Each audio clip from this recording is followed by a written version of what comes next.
Veneto in zona arancione, ma attenzione, spiega Zaia, non abbiamo ancora imboccato la via della discesa nelle curve, si registrano dei cali ma anche delle riprese. Il decreto prevede fino al 30 aprile zona rossa e zona arancione. Qualora le condizioni epidemiologiche consentissero di reintrodurre le altre fasce, c'è la possibilità di farlo. Sul modello dei 21 parametri il governatore è chiaro, diventa giorno dopo giorno sempre più anacronistico perché costruito in un momento nel quale non esisteva una diagnostica e delle cure come facciamo oggi. Dico semplicemente che ci vorrà il buon senso di saper dosare, diciamo, la voglia che abbiamo tutti di aprire con quella che è di preservare la salute, diciamo, dei nostri cittadini. Penso che la verità stia nel mezzo, non stia né dalla parte del liberi tutti, ma tantomeno dalla parte di chi dice che bisogna restare chiusi tutti. Insomma, penso che comunque ci voglia una gradualità. Comunque giovedì annuncia, incontreremo il Presidente del Consiglio, bisognerà trovare un equilibrio tra la voglia di riaprire e la valutazione del pericolo dell'epidemia.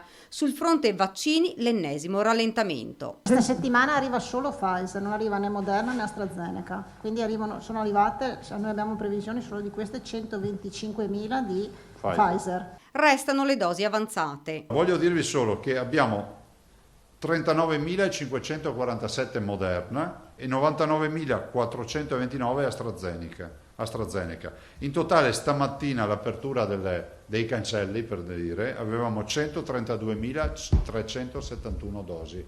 Intanto a livello internazionale tiene banco il caso AstraZeneca, che potrebbe sparigliare di nuovo le carte in tavola. Sulle trombosi post-vaccino, ulteriori approfondimenti fanno dire ad EMA, Agenzia Europea per il Farmaco, che il nesso esiste, anche se non è chiaro quale sia il meccanismo. L'Italia sta valutando limiti di età per la somministrazione, ma non per il richiamo, mentre il ministro Speranza è pronto a rivedere le categorie.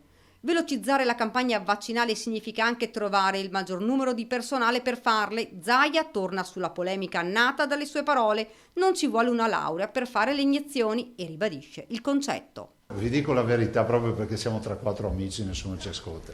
Io avevo anche pensato di presentarmi al centro vaccinale a fare le iniezioni, però poi ho pensato, c'ho una laurea, smentisco me stesso o no? Ma comunque se mi arruolassero a fare iniezioni andrei, cioè, mi piace anche, per cui